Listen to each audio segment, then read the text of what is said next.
Hello, everybody. Welcome in to the Triple Threat Show. I am your host, Jeremy Lapidus. Today is a beautiful Friday, March 6th. You know what that means. I know what that means. It is time. The free agency frenzy begins on Monday with the legal tampering period entering in the NFL. The official league year begins on Wednesday, but teams will start to announce that they are signing this guy on Monday and Tuesday, the big day for NFL free agency. We also have the NHL trade deadline. So before we get into the NFL free agency frenzy, I do want to quickly mention one trade near and dear to my heart. The Washington Capitals, my team, has traded away longtime star, defenseman, and Stanley Cup champion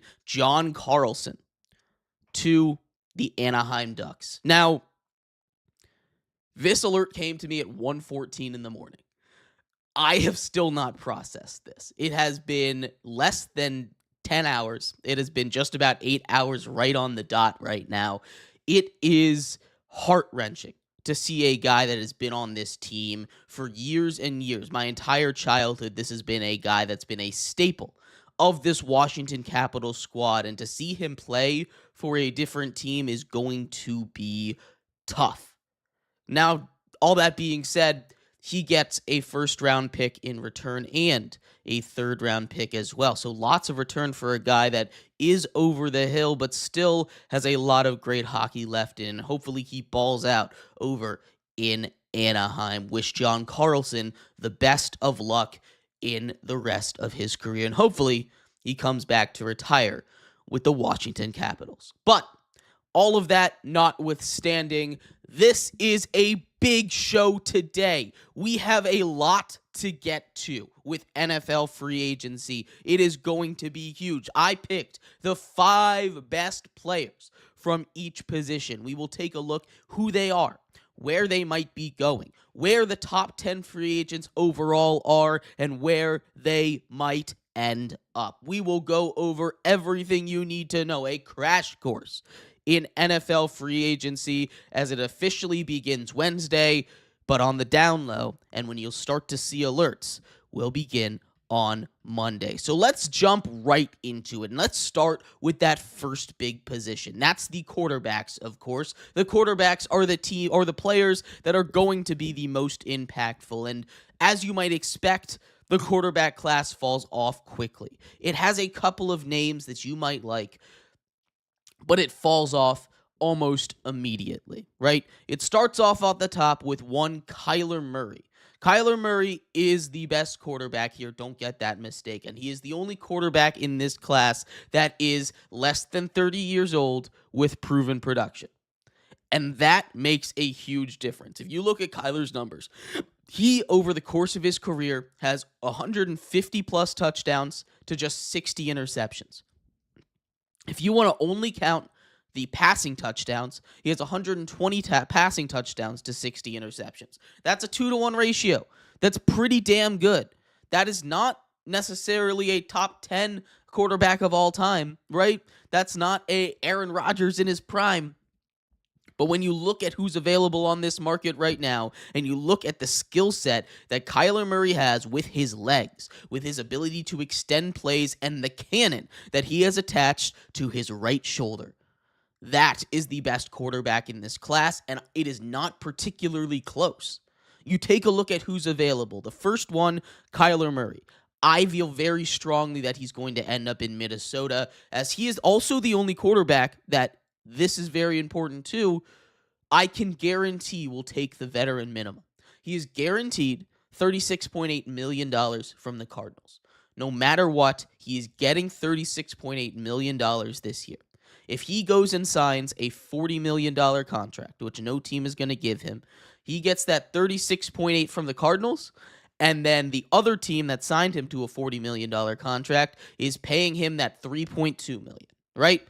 That is it. If he signs the 1.3 vet min, that team is paying him $1.3 million, and the Cardinals are still left on the hook with $35.5 million.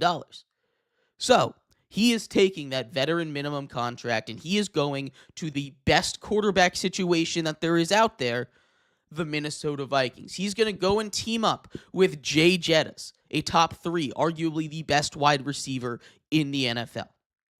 He is going to team up with Jordan Addison, with Jordan Mason right now, with TJ Hawkinson, with a solid offensive line and a defense that, with all the quarterback struggles last year, led that team to 1 game out of the playoffs. You still have Brian Flores. You still have a lot of those pieces that made that defense what it was. This team is not done. This team is not done yet, and we will see that this is the team that will make a push for Kyler Murray and will push them over the hump. The Lions are going down this season. They really are. I don't like the way that they're trending. Now, I'm not saying they're going to be bad. They're probably going to win like 10 games.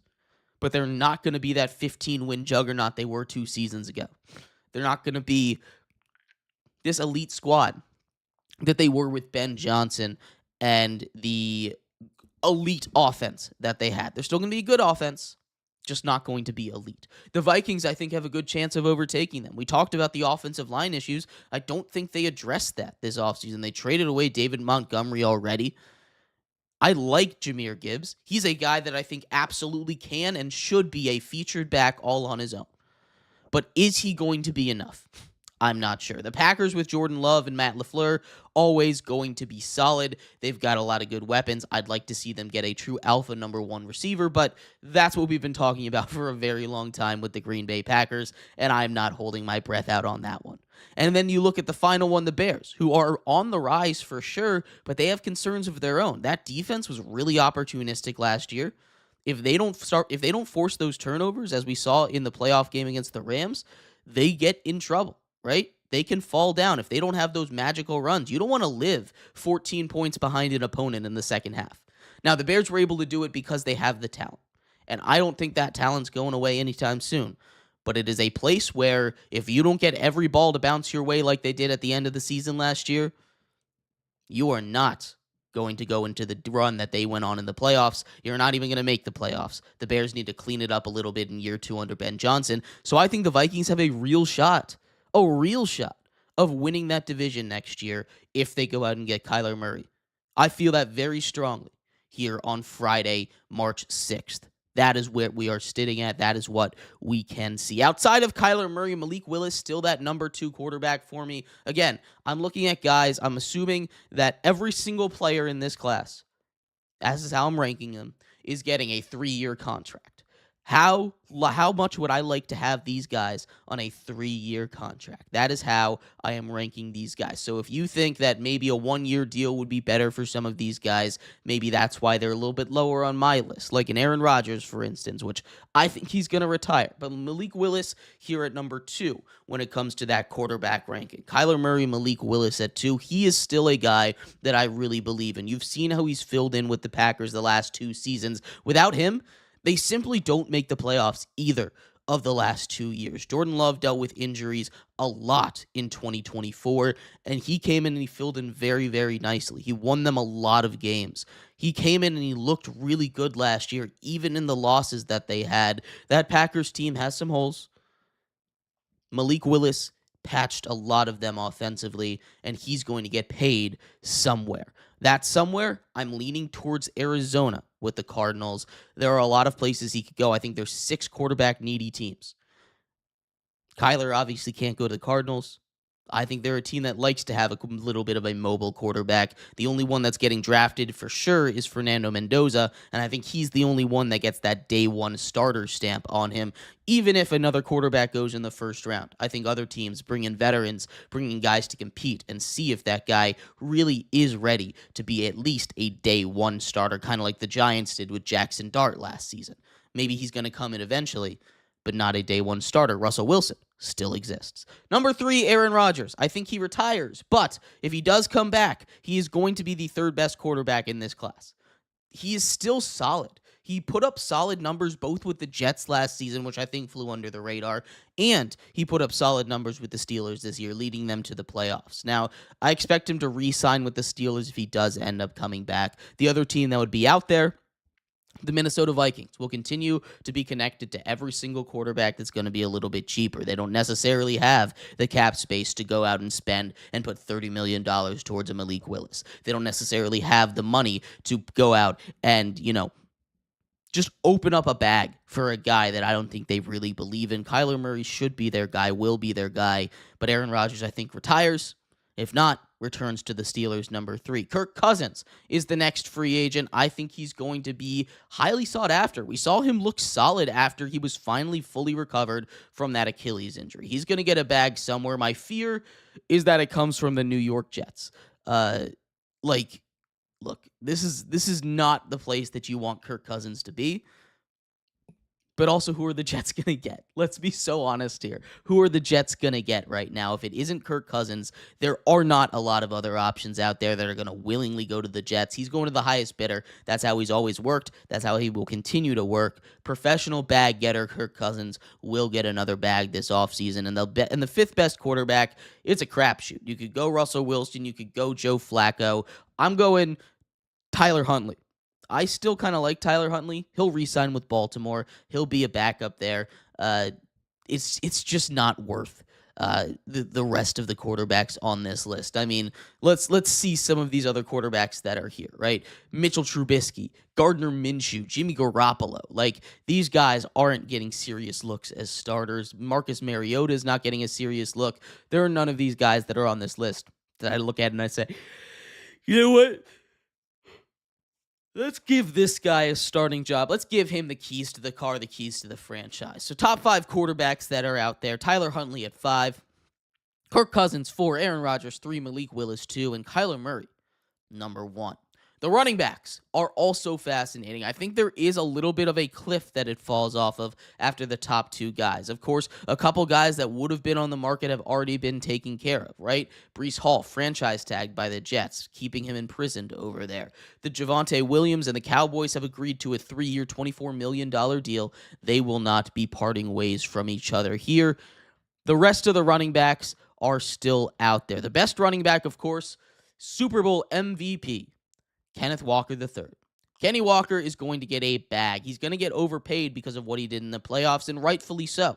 I think he's truly a top 10 running back, and there's very rare situations where you see a player top 10 at his position hit the open market. I'm honestly surprised the Seahawks did not use a franchise tag on him, but I guess they decided that they could run with an injured Zach Charbonnet and figure out the rest in the meantime. I don't necessarily love that for the Seahawks. They're losing a lot of key pieces, and I don't think Sam Darnold can survive without a good running game, which they won't have for the first half of the season, unless Charbonnet can have some miraculous recovery. Kenneth Walker, the best running back available. Travis Etienne, second best running back available here. I expect him to re-sign with the Jags, honestly. I think he had a really great year under Liam Cohen. He's a guy that is not necessarily a bell cow back. He is a guy that can tote the rock 20 times a game, but he's more of a first, second down back at best, maybe even a third down back in a better system. There are running backs that are better than him. He has some of the best explosiveness from any running back in the league. He can turn anything into a home run play, but he can also turn anything into a negative or a neutral play. It's very much hit or miss with him. He doesn't get a lot of those 5-yard carries, a lot of those move the chains kind of runs. He can't really run up the middle, but he's great in the pass game. He's great when he gets the ball in space. Travis Etienne is a weapon, and he's one that I think a lot of teams are going to go after. Washington potentially could go after him. The Chiefs could potentially go after him, fit that kind of mold of a cheaper running back that's still going to be able to produce those explosive plays that you look for nowadays from that running back position as a little bit of a safety blanket. I think J.K. Dobbins, probably the third best running back here, and this is what I'm talking about when you hit a wall. J.K. Dobbins has been nothing but great when he's on the field. Even this year, he was on pace for over 1,000 yards with the Broncos. The year before, he hit over 1,000 yards with the Chargers, right? He was really good every time he was healthy on the Ravens. But every single year, it seems like he suffers a devastating season-ending injury, which is really tough for him to trust. He's going to get a job as a backup or a 1A, 1B kind of back somewhere. J.K. Dobbins is going to be productive when he gets back on the field, The when he gets back on the field is always a question mark, and if he will stay on the field, also a big question mark for him. Tyler Algier, I have sliding in here. I think people are really sleeping on how good Tyler Algier is. He is a guy that has sat behind Bijan Robinson and yet has ate into his workload. He is one of the best interior power rush guys in the entire league. Him, Javonte Williams, which we saw what he can do behind an offensive line that's ready to block interior runs and able to put him in that right system. Tyler Algier, I think, could have a Javonte level season depending on where he ends up. He is a guy that's probably going to be signed to be the Thunder to somebody's Lightning. Again, maybe a Washington Commanders here for him. But he is a guy that will be an elite Thunderback to whoever Lightning he gets with. Tyler Algier, the fourth best running back available. Rachaad White, I put in the 5 hole, but you could convince me that Kenneth Gainwell goes here after what he did last season, that Rico Dowdle could go here. He's been solid ever since the Cowboys cut him. You could convince me that Emmanuel Wilson goes here, who really stepped up last year when Josh Jacobs was struggling with the Packers. There's a lot of solid running backs. Kareem Hunt could potentially go there. Isaiah Pacheco could potentially go there. But I lean towards Rachaad White. He's a guy that we've seen be a lead back before. He's a guy that we've seen carry an offense. He's not necessarily the greatest back out there, but again, he kind of hit a wall after 1 and 2 in the quarterback and the running back positions. Sticking with the offense here, we'll run through the offense, take a quick break, and turn our attention to the defense. The wide receiver position is fascinating because there are 10 guys that I like, and that's not including George Pickens, who's been franchise tagged with the Cowboys, right? 10 guys that I think are worthy of being in this top 5 list, and I'm not including Alec Pierce. Alec Pierce is a guy that's being touted as this next great deep threat. I don't get the hype with him. He's not worth $30 million. He's not worth $25 million. He's a wide receiver that I would pay maybe $20 million at most, but he is not worth the price tag that he is about to get. He's not even in the top 10 wide receivers in this free agency class. So let me give you 10 for these wide receivers, as there's a wide receiver 1 and a wide receiver 2, right? Keenan Allen is here. He was so productive last year. I know he's older. He's not on this top 5 list for that reason, but Keenan Allen, as productive as he is, will continue to get targets because he just has a way of getting open. He has a way of being that guy that you want him to be because he just knows defenses in and out. Keenan Allen, a great wide receiver that is available here, right? Tyreek Hill dealing with injuries. I'm not sure how he's going to recover from that devastating knee injury, so I'm not putting him in the top 5. Deebo Samuel in the right system as a wide receiver 3 could be really good. I take him over Alec Pierce right now. I think he's just more dynamic. Wan'Dale Robinson, a guy that I really like. I don't think he's quite top 5, but he is a guy that, again, kind of what Deebo Samuel is with that yak ability. Very impressive. Rashid Shaheed, a deep threat among deep threats. He might be the fastest guy in the league right now. There's a lot to like with what he brings to the table. Mike Evans, of course, continues to play great football. But right there, those are the 5 that did not quite make my top 10 list. Let's get to the top 5, though. I mentioned Wan'Dale Robinson already. Coming off of a 1,000-yard season with the New York Giants, he will continue to play great football. Again, you want to talk about yak ability? He's up there with the rest of these guys in the league. He's shifty in space. He just needs to get the ball. He doesn't run a lot of deep routes. He's got a little bit of a drop problem sometimes. But again, he hasn't had the greatest quarterback play in New York, and when he finally got solid QB play, when he had his opportunity to be the number 1, he stepped up. He was over 1,000 yards, and he was producing. He's been producing as a guy that just gets yards every single year, every single time you give him the chance to shine. Wan'Dale Robinson is that guy. Give it to Wan'Dale. He's number 5. Stephon Diggs, number 4 again. I'm not convinced with his age. Again, 3-year contracts for all these guys is how we take a look at it. And Stephon Diggs, he just got cut from the Patriots. Diggs is maybe the most talented wide receiver still available. Again, over 1,000 yards last season at age 32. He's been on 4 teams now when he gets signed in 4 years. The Bills to the Texans to the Patriots to wherever he gets signed this year. Boom, boom, boom, boom. All of these teams have decided that he's not worth it, whether it's because of off the field or because of the money issues, how much he's commanding. This is a guy that will get paid somewhere, but I think is going to be more of a wide receiver 2 than a wide receiver 1. This is where we get into some iffy territory because I'm putting Mike Evans here at 3. Mike Evans is going to be a red zone threat, but he missed off at that 1,000-yard mark last year for the first time in his career. He's been dealing with injuries a lot over his career, but especially in the last couple seasons that have forced him to miss a lot of time. Now, honestly, I expect him to re-sign with the Tampa Bay Buccaneers. I expect him to be a Buck for life. But if he goes anywhere else, the Bills are a team that I'd be fascinating in seeing him with. They've been very big on getting the ball to their tight ends simply because they don't have anybody else to throw it to in the red zone. And he is one of the best red zone threats that is out there, point blank, period. He's going to continue to be a great red zone threat just because he's so big, tall, and has sure hands. He doesn't have to run. He doesn't have to outrun you at the 1-yard line. He just has to go up and get the ball, which he can do with the best of them. Mike Evans, number 3 wide receiver. The number 2 wide receiver, Romeo Doubs. Romeo Doubs is just really good at everything. He's not going to wow you with an elite trait, but he gets his hand on the ball, and when he does that, he brings it in.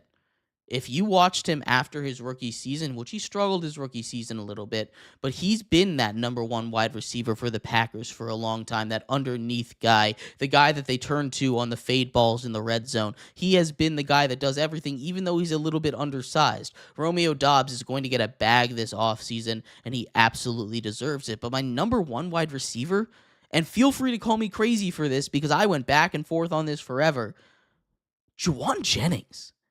Jauan Jennings has been elite with the 49ers. He has been under the radar this whole time. He was a huge part of their Super Bowl when he was the wide receiver 3, throwing a touchdown, catching a touchdown. He threw another touchdown in the playoffs again this year when they lost, right?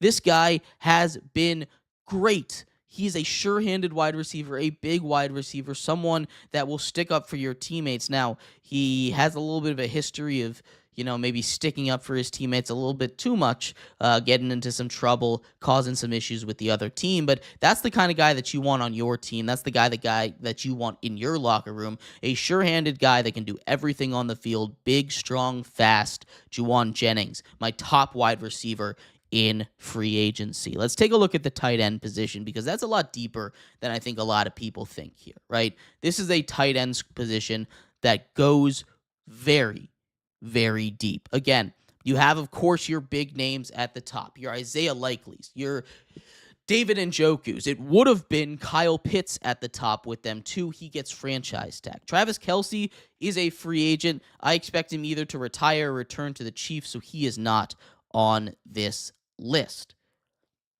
Outside of those top 2, this is where it gets interesting because there's a lot of interesting names. Tyler Higbee just got re-signed, 2 years, $8 million, returning to the Los Angeles Rams for his 11th season. There's a lot of guys out there that are going to be good for blocking, like a Daniel Bellinger. Noah Fant is an interesting name to keep an eye on. Zach Ertz looks to make his way back from a brutal injury that he suffered. Says he's trying to be ready for week 1, right? Austin Hooper is a solid guy. Will Dissly has put up production in the past. Darren Waller is a name to watch because he retired from football, came back, played for the Dolphins, and was a touchdown machine. He is a guy that has gotten into the end zone every single week, it seems like. And Darren Waller out there for a tight end needy team, he's going to be a little bit of a steal. He's been a top 10 receiving tight end, a top 5 tight end in the league in the past. And I know it's been about 5-10 years since he was really in his prime with the Raiders. But he showed flashes last year with the Dolphins, and he did that with, Tua, with, a bunch of bad quarterback play, quarterbacks under center. I think he's a guy that if you get him to a Patrick Mahomes-level quarterback, could have 10, 15 touchdowns on the year. That's the kind of guy that he is. He is going to be a highly sought after tight end, I believe. He's the number 5 one on my list. There's a couple other guys to look at that did not quite make my list. Jonnu Smith is always interesting. We can't follow Arthur Smith again, because Arthur Smith is now at Ohio State. Maybe he'll sue to get a little bit of eligibility again, but I don't expect him to go back. Jonnu Smith might find a home somewhere else, right? Couple good blocking tight ends again. Connor Hayward gets your mind. Chris Manhertz again, blocking tight end. Robert Tonyan out here. I don't expect anybody to sign him for big money.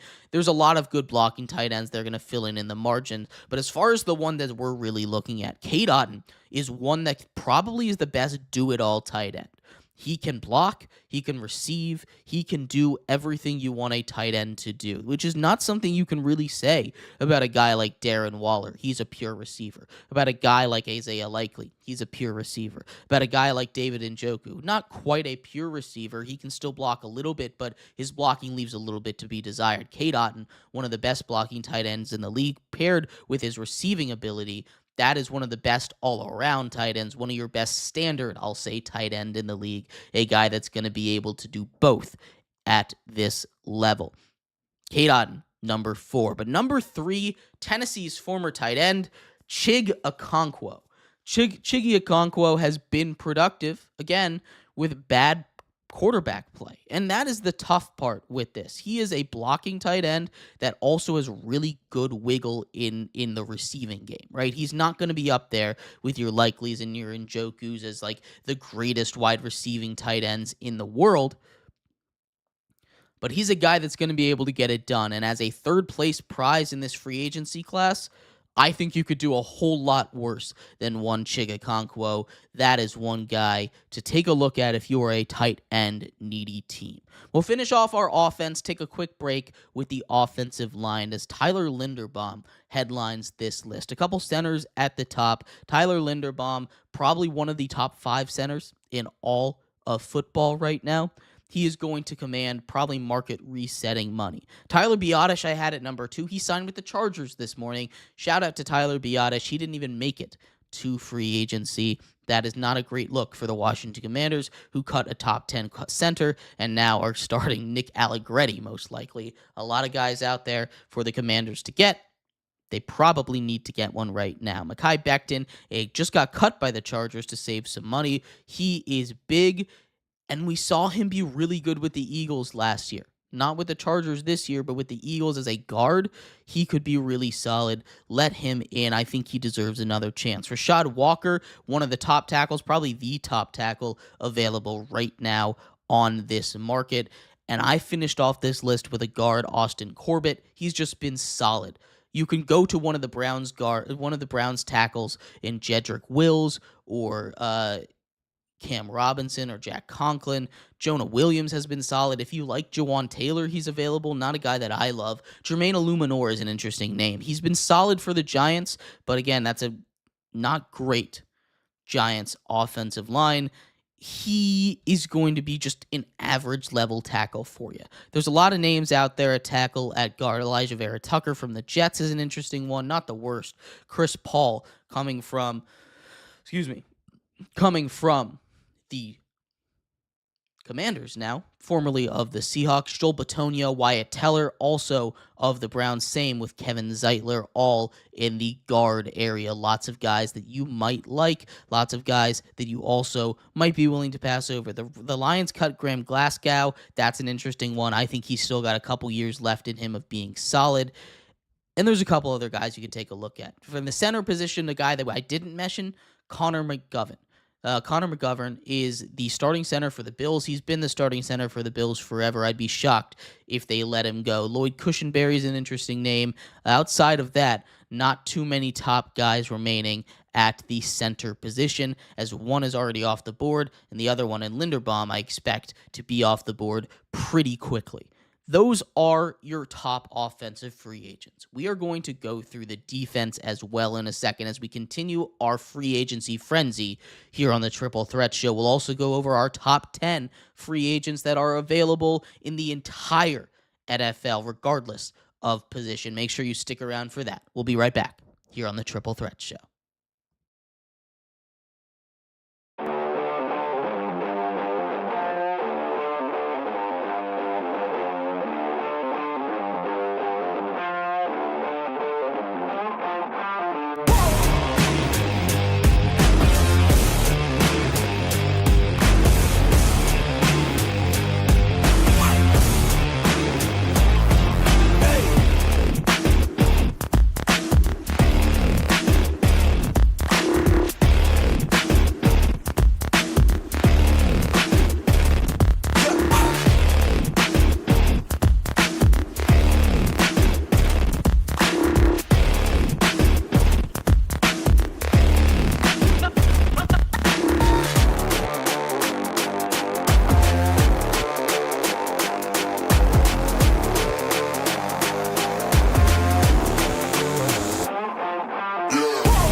Welcome back to the Triple Threat Show. I'm your host, Jeremy Lapidus. Today is a beautiful Friday, March 6th. Hope everybody's having a great day so far. We have a lot to continue as the free agency frenzy has only just begun. We continue our jaunt around the NFL as the legal tampering period kicks off on Monday. That's right, Monday. So the next time you see me, the next time you hear my beautiful voice, free agency will kick off. We'll have a lot to talk about on Monday. But let's continue going around the top 5 at each position. We went through the offense.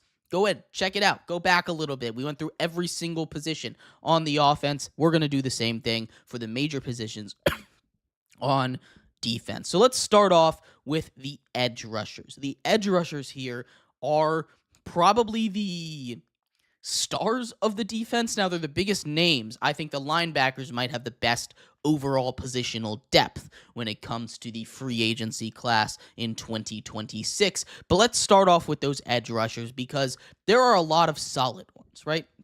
A lot of guys that I couldn't fit onto the list, like a Boye Mafe, like a Kwity Paye, who I like, a Defe Owe, who did not quite make the list. Von Miller still has some juice. Hassan Reddick, if you can get the best out of him, he was among the best overall pass rushers in the 2020s overall. Leonard Floyd is a guy that's still got a little bit in him, not necessarily going to be the best. A backup guy that I really like, David Ajobo and Azeez Ojulari as well. Joe Tryon-Shoyinka is very interesting to watch where he goes. Dante Fowler and Marcus Davenport. Again, a lot of big names still out there for these teams to go and sign, even if they don't get the top guys that are officially available. Charles Omenihu from the Chiefs, also a name that is worth keeping an eye on. Lots of solid guys at that edge position. Cam Jordan might retire, but let's get to the top 5. I'm starting with Joey Bosa. He went to the Bills last season on a 1-year deal, did not get that ring, but this is a guy that was still really productive. Had a couple of big plays, especially late in the season, forcing a fumble early in the season against Derrick Henry. He has stepped up huge, still been a monster getting to the quarterback. He's a guy that I would trust bringing in still with a little bit of juice. He's not a guy that's going to play 100% of snaps, but if you get him in on the right situations, you have a solid defense around him, you have a guy coming in on the other side, he is a guy that I expect to make some noise. K'Lavon Chaisson is an interesting name. He was a huge part of that Patriots run to get to the Super Bowl last year. K'Lavon Chaisson is a part of this team that will continue to grow. He was a huge free agent acquisition for the Patriots last year. He had a sack in just about every single game in the playoffs there outside of the Super Bowl. He was incredibly impactful. Long arms can get in the face of quarterbacks, can get there quickly. He finally showed what we were waiting on when he was a first-round pick. K'Lavon Chaisson, the 4th best guy available in my mind. Khalil Mack, still available as well. And again, an older guy. But you want to talk about production?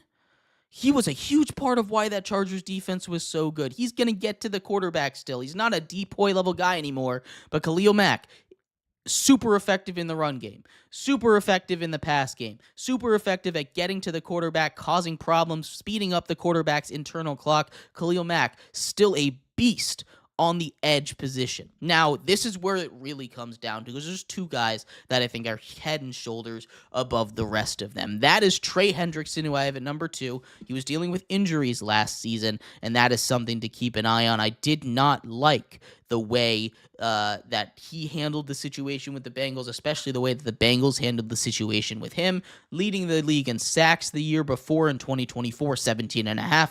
He deserves to get another chance. He's a little bit older, but I still think he's going to be productive. Trey Hendrickson, the 2nd best pass rusher available, probably going to get overpaid. And Jaelan Phillips, formerly Miami, traded to the Eagles. He stepped up. He played really well for them. He is the belle of the ball, I think, when it comes to the edge rushers. Jaelan Phillips might even be the belle of the ball when it comes to defensive players with what you're trying to get. He is a true top pass rusher. Now, the issue with him is injuries. That is the concern. You don't want to give him a massive contract because he's been out of the lineup more than he's been in the lineup in Miami recently. He was able to stay healthy with the Eagles, which is huge. I'm not sure if that's going to be a trend that you can count on to continue for Jaelan Phillips as time continues to go. Phillips will be a huge prize, will be a guy that you should absolutely target if you are a pass rush needy team, but he should not be your end-all, be-all. He is probably the best one available, though, not the safest option. Heading to the interior of the defensive line. Again, not quite as deep as the edge rushers, but still a lot of solid names. John Franklin Myers is a guy that I really, really like. Sheldon Rankins continues to eat up runners up the middle. David Onyemata is a solid guy. DJ Reader is just a space eater. Javon Hargrave will continue to make noise. Sebastian Joseph Day, not the greatest pass rush, but a solid interior guy. I want to shout out Shelby Harris. He is the tip artist, the best guy in the history of the NFL at tipping field goals, blocking field goals, tipping passes. He is elite at that one skill, but he's not going to get a starting job anywhere. He's just going to be a very solid piece to bring in on a championship level team. But let's go through this list. Sheldon Rankins makes it. David Onyemata, we mentioned both of them already, the 4 and the 5. Javon Hargrave here at 3 for me. All of these guys are going to be very impactful. Jonathan Allen might have taken a little bit of a step back, but he still is a great player. He is a guy that can get pressure on a quarterback as well as being a space eater in the run game. That is a rare combination. A big guy that is physical. Jonathan Allen, one of the top defensive tackles available right now with this class. And John Franklin Myers, I think the best one out there. He's probably coming off the best season of all of them. He's probably going to stay with the Broncos, if I had to guess. But a lot of guys to like, a lot of guys to keep your eye on. I do want to get to this really quickly, the linebackers, because when I say they're stacked, that is an understatement. I'm just going to read you a list of names that's available right now, and then we'll get into our top 5. Devin Lloyd, Nakobe Dean, Quay Walker, Caden Ellis, Alex Anzalone, Leo Chenal, Devin Bush, Bobby Okereke, Bobby Wagner, Levante David, Demario Davis, Matt Milano, Alex Singleton, Devin White, Logan Wilson, Kenneth Murray, Jermaine Pratt, Denzel Perryman, Akeem Davis-Gaither. I skipped a couple names on this list that aren't quite at the same level, but all of those guys are startable right now. That was like 10 linebackers that you could plug and play into a lot of systems, put a green dot on them, and have them be that super impactful guy. There are so many great linebackers in this class. It's hard to rank this one. This was the toughest one for me, honestly. I wanted to put Matt Milano in. I wanted to put Levante Davis in. They're just a little bit too old. Same thing for Demario Davis and and Bobby Wagner. Right? All of these guys are great. I just think they're a little bit past their prime. And there's some guys that I think are still in their prime available. So at number 5, I'm going with Alex Anzalone. He has been a stud in the middle of that Lions defense ever since Dan Campbell got there. You want to talk about a guy that has felt his impact when he's not there? That's Alex Anzalone. He's everywhere on the field. He is there in every single play. He will force interceptions, force fumbles, get to the ball, create tackles. He has been a huge part of that Lions defense. He hits the open market now. He's going to get paid somewhere. Bobby Okereke gets cut by the Giants. He's been their leading tackler for the last 3 years. Man of the Year candidate. Bobby Okereke is a great guy. He is someone that will continue to be a leader. He fell off a little bit last year, but he still led the team in tackles. He still was up there. He's just a little expensive and a little bit old. He is going to be a very, very solid piece for whoever picks him up this year in free agency. Top 3, I think far and away above the rest, though.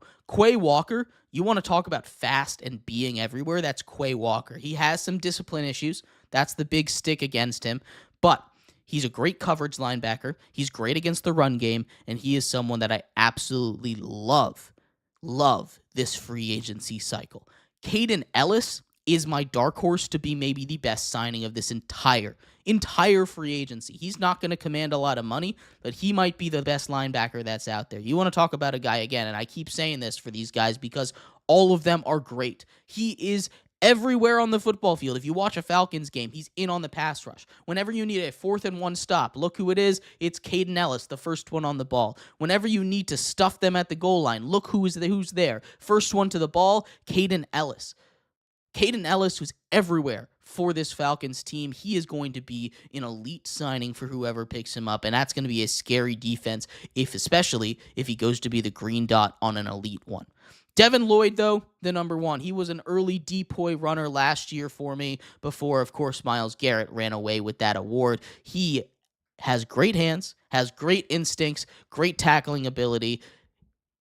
He's going to command a lot of money. I didn't mention Nakobe Dean, probably should have been up here, but he is a guy that, again, he came off of a major injury. He played a huge role in that Eagles Super Bowl run. He is a guy that is one of the better cover linebackers in the sport, a little bit smaller than a lot of the other linebackers, though, which is why he fell in the draft in the first place. But Nakobe Dean going to command one hell of a contract from whoever signs him. The linebacker class, like I said, absolutely stacked.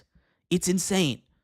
Same thing can be said for the cornerback class, right? This is a cornerback class that, again, it doesn't go quite as deep, but there's a lot of really solid guys. Jack Jones, Trayvon Diggs, if you think you could fix him as a ball hawk. I'm not all in on that, though. Cam Taylor-Britt, kind of in that same camp. Will create turnovers, will also get burned. Marshawn Lattimore, a little bit past his prime, but Cordell Flott really balled out with the Giants last year. He'll be a solid signing. Alontae Taylor played really good. Tre'Davious White, even though the last thing we remember of him in the Bills uniform was those pass interferences that maybe should have not been pass interferences, still played really good for a guy that's a little bit past his prime.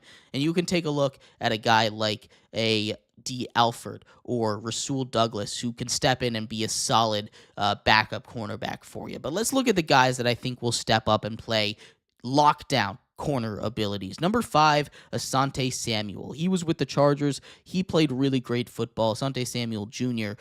Is someone that, again, kind of underrated here. He's not going to be a lockdown number 1, but there's only so many of those guys available.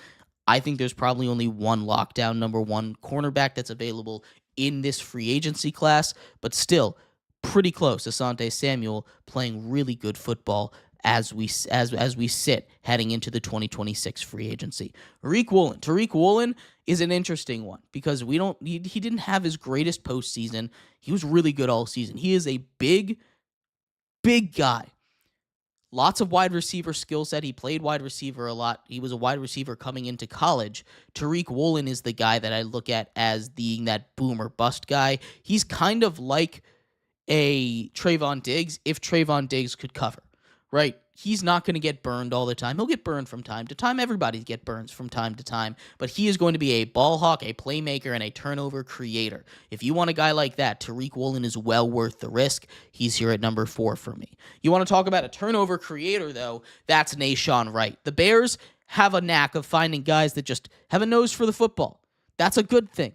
You want a nose for the football. You get the football, you get love from your team. You get paid by your team or maybe some other team. And Nahshon Wright is set up for a payday after what he did this last season. Plenty of interceptions, playing really well in relief of some injuries, and he deserves to get a payday. Nahshon Wright will be there, the 3rd best corner on my list. Jaylen Watson is a huge signing possibility for the Chiefs. They just traded away Trent McDuffie. He was there. He was his partner in crime on the other side, and I think the Chiefs need to bring him in. They've got 2 first-round picks, but I don't expect them to spend them both on corner, especially after they cut Jawaan Taylor at that left tackle position. I expect to get a left tackle, and I expect them to get a corner with their 2 first-round picks. We'll see what happens as Jaylen Watson, a very interesting name to keep your eye on. But number 1, a true shutdown corner, Greg Newsome. He got traded mid-season, not a trade that I loved for the Jags, from the Browns to the Jags. He is the best corner available by a very large margin. You want to talk about a guy that can be a shutdown number 1, put him on an island, don't let him get any yards. That is Greg Newsome. That is the guy that's going to cause problems for the rest of for the offense, for the other team. He is the one that I think you target if you say we're one cornerback away from being a Super Bowl contender.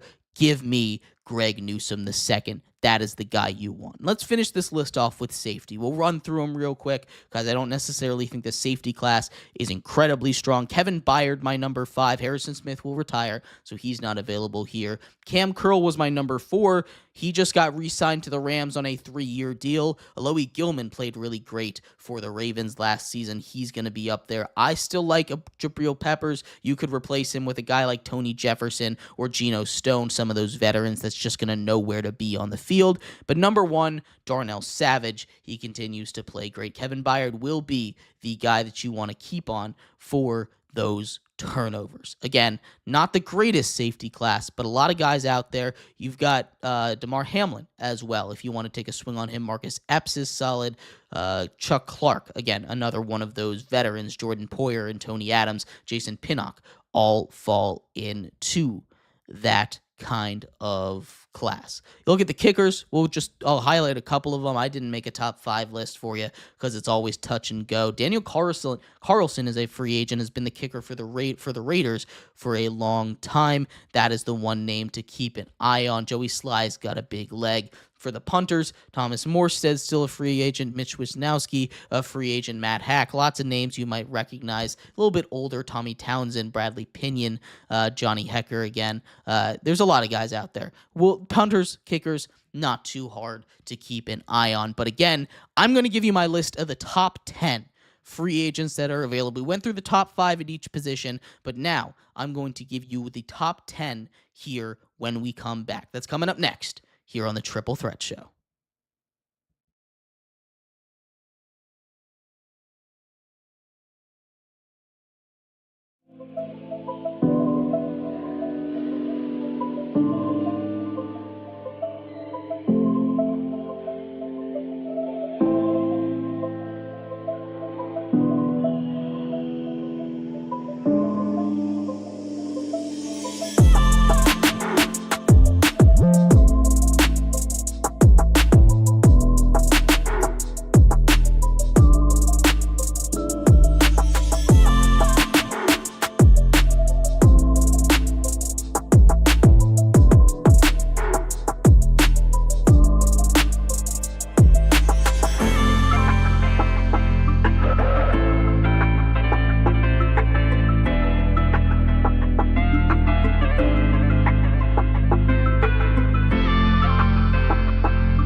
Welcome back to the Triple Threat Show. I am your host, Jeremy Lapidus. Today is a beautiful Friday, March 6th. If you're just tuning in, our free agent frenzy is coming to an end. We went through the top 5 positions, the top 5 players at each position in free agency, 1 through 5, offense, defense, offensive line, defensive line. You name a position, we went through it. You want to hear about it? Go rewind. Go check it out. We're right here. We're right here for you always for free. Just go check it out. Now, we promised you at the beginning we would give you a top 10 free agent list of everyone we just mentioned, and I'm going to give that to you right now. Now, I'm going to give you a little bit of an asterisk here because when I made my top 10 list last night, Tyler Biadasz was among those top 10. He has now been signed by the Los Angeles Chargers, so I will be removing him from my top 10 list, but for posterity, he was at number 9 on the top 10 list. Keep that in mind. So with that in mind, we start at number 10, and we start at the most important position in all of football. That's right, Malik Willis. The quarterbacks kick off this list. I know Malik Willis is a little bit of a sore subject, a little bit of a hot button topic right now in some NFL circles. Is he really worth $30 million? I'm not sure if he's worth $30 million. I'm going to be very honest with you. But if you take a look at all of these guys that are available, every single player on the board right now, I don't think there are 10 players that I would rather have on my team over him. If I am a team that's in desperate need of just great players, I am taking I'm taking a swing on Malik Willis before I take a swing on a lot of other guys, especially if I need a quarterback. As far as impact goes, he is the 10th best free agent available. At number 9, we're hitting that linebackers, those stacked linebackers, Quay Walker. We talked about him already. He is elite. I love the way that he flies in, the way that he plays fast, and the way that he gets to the football. Quay Walker, the 9th best free agent available. At number 8, maybe a little bit low, but I'm taxing him for the injury season. It's Trey Hendrickson, a little bit older, not the fastest pass rusher, but very skilled. He is going to be able to get to the quarterback. He's always consistently been able to get to the quarterback. He has had years, like in 2024, where he led the league in sacks. He is a top edge rusher, a top flight pass rusher. He is a guy that we love to see. Trey Hendrickson at number 8. Number 7, Kenneth Walker. Kenneth Walker III, K9.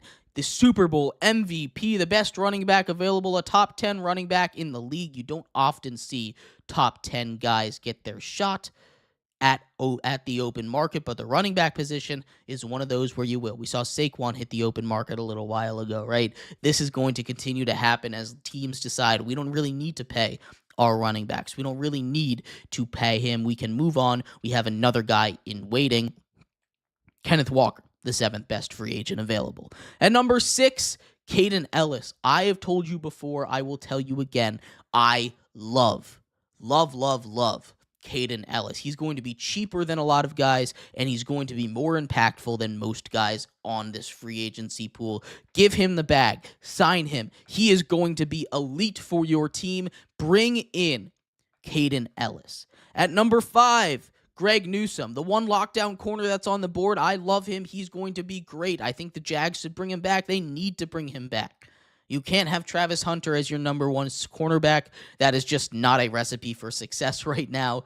He is a solid corner. He's not a lockdown corner. Give me Greg Newsome. Give me the guy that's going to be the big lockdown guy, Greg Newsome at number 5. Number 4, Tyler Linderbaum, arguably the greatest center in the NFL right now. That's a guy that I want. I want a guy that's going to reset the market, and there's not too many guys that are actually going to reset the market. He might be the only one in this entire free agency cycle to reset the market outside of maybe extensions. But resetting the market as a free agent, that is the mark of a great player, and Tyler Linderbaum has already been reported by the Ravens to be offered a market-resetting contract. He goes at number 4. At number 3, Devin Lloyd, DPOY candidate, ball hawk, all-around great linebacker. He knows where to be. His instincts are elite. Again, we talked about how stacked this linebacker class is. They have the most spots on this top 10 list for a reason. We love the linebackers. They're going to continue to play great football. Give me Devin Lloyd at number 3. But the best defender available and the second best player available in free agency is one Jaelan Phillips. I understand the injury concerns. I really do. I understand that there are reasons to be concerned about his health, about what you can expect from him as far as playing a full season. But when he's out there on the field, he is a top 10 pass rusher in the NFL. Hard stop. Point blank period. That is how it goes. He is a top 10 pass rusher when he's on the field because he is fast, strong, and has all the pass rushing moves in his arsenal to get past even the best offensive linemen in the game. But at number 1, I don't think this should be a surprise. The best quarterback, the most impactful player on the board, Kyler Murray. he not only is going to be the best bang for your buck guy because you're going to get a starting quarterback, a arguably top 10 starting quarterback. I'll give you top 15 for now. For the veteran minimum. Think about that. The most important position in the game. The best player at that position that's available. Under 30 can be your franchise guy. For the veteran minimum. That is insane value. That is ridiculous value, and every single team that needs a quarterback should be banging down the door of Kyler Murray's house and saying, come play for us right now. Firmly believe that Kyler Murray, the best available free agent. We'll run through the top 10 one more time for you. Number 10, Malik Willis. Number 9, Quay Walker. Number 8, Trey Hendrickson. Number 7, Kenny Walker. Number 6, Caden Ellis. Number 5, Greg Newsome. 4, Tyler Linderbaum. 3, 1, Devin Lloyd. And number 2, Jalen Phillips, which leaves us at our number 1, Kyler freaking Murray. Lots to love about the NFL free agency class. Tampering period begins on Monday. We will be here to guide you through it all on the Triple Threat Show. I have been your host, Jeremy Lapidus. Thank you, everybody, so much for tuning into today's episode of the Triple Threat Show. You can check us out everywhere you get your podcast. That's Spotify, that's Apple Podcasts, that's Podchaser, that's Amazon Podcasts. Anywhere you get your podcast, we are there. Go check us out. Give us a follow there and on YouTube at Triple Threat Show, Twitch at 3 Threat Show, Instagram at 3 Threat Show _ and on TikTok at the _ Triple Threat Show. I am at Jeremy _L on just about every single platform. Go ahead and check me out. Give me a follow. And I will see you on Monday. Enjoy your weekend. I'll see you then. Bye-bye.